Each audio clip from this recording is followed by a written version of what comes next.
Hey folks, welcome to my channel. So in this video I will be discussing about lipid peroxidation. As the name suggests, lipid peroxidation is the formation of peroxides from lipid molecules, and it takes place in three stages or three phases. The first phase is the initiation phase, the second one is the propagation phase, and the third one is the termination phase. Let's see them one by one. Let's begin with the initiation phase. So in the initiation phase, which is the first phase, the primary event is the production of the carbon-centered radical. So the carbon-centered radical, it is denoted as R superscript dot, or the formation of a lipid peroxide radical, which is represented like this. So now let's see how the process takes place. So here we have a pure molecule which is interacting with a free radical. So here you can see a hydroxyl free radical. So this free radical, it is generated by any other means in the body. So there will be interaction between the lipid molecule of the cell membrane and the hydroxy free radical, and they react together and form the carbon centered free radical, also with a release of a water molecule.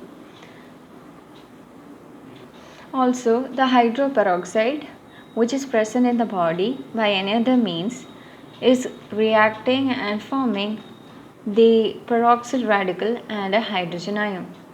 Here in the initiation phase, the two products formed from the two reactions, that is the carbon-centered free radical as well as the peroxide radical, they both are degraded, and that is they undergo further reaction and are degraded to malondialdehyde, so which is a 3-carbon compound. And this malondialdehyde, when its quantity is increased in the biological fluids, it can act as a marker or an indicator of fatty acid breakdown by free radicals. So now moving to the second phase, which is the propagation phase. Here the products of the first phase, that is a carbon-centered free radical and the peroxide radical, they undergo further reaction.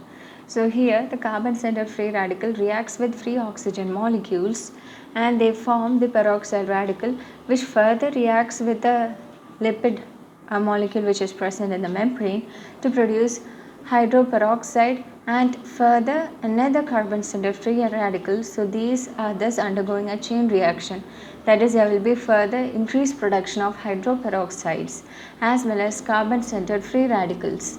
So thus the propagation phase, it is a chain reaction and it is also known as death kiss by free radicals. Accumulation of such lipid damages leads to the destruction of fine architecture and integrity of the membranes.